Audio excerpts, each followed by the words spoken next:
Yeah guys, I know it's been a long time since I actually made one of these videos. When you're really good at your job and you're really dependable, people tend to give you some more work. So here we are. But most importantly, last night the Deadpool 3 trailer came out and my goodness, it looks awesome. Not only did we get to see a little bit more of what the plot is going to be, we got to see what the title's going to be.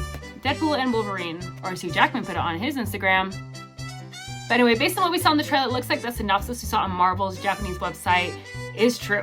The movie is about Wade having to fix the MCU timeline with Wolverine. So we just gotta hope what he's fixing is all the things that we want to be fixed within the MCU. Because clearly Deadpool is on the TVA's radar. I'm not sure if it's actually because he's like foreordained to save the MCU, or is the fact that he actually changed a lot of alternate realities within his own reality.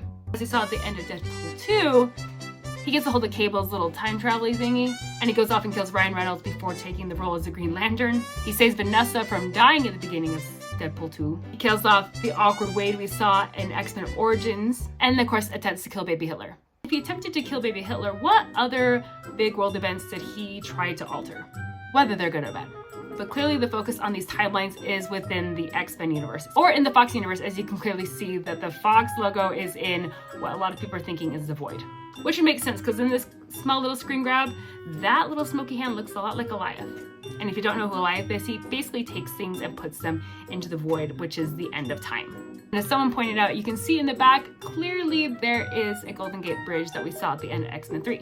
And when it comes to different variants within different universes in the trailer, we saw a variant of Charles Xavier and Wolverine. That variant of Wolverine being Patch. You've probably seen Patch somewhere. He's got a white suit, he's got a patch on his eye, hence the name Patch. And then we see the back of someone's head, which I thought was Charles Xavier's, James McAvoy's version, but as a good buddy pointed out to me, it probably is Cassandra Nova, who is basically the twin sister of Charles Xavier. For a brief moment, you actually see Aaron Stanford, who actually played Pyro in the Patrick Stewart X-Men series. And it looks like he's in the Void too, so are all these things just ending up in the Void? Anything that was made by Fox that, you know, which would also mean that those Fantastic Four movies are also there too. But the bottom line is why this movie is gonna work with him altering all these universes is that he's able to break the fourth wall. I mean, he talks about the alternate timelines all the time in the other movies.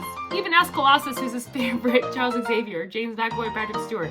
So he clearly knows something that everyone else doesn't. Is that what makes him special according to the TVA? So he may be able to decide which Marvel properties are gonna stay and which ones aren't gonna stay. And that also will have to be decided up to Wolverine, it appears too.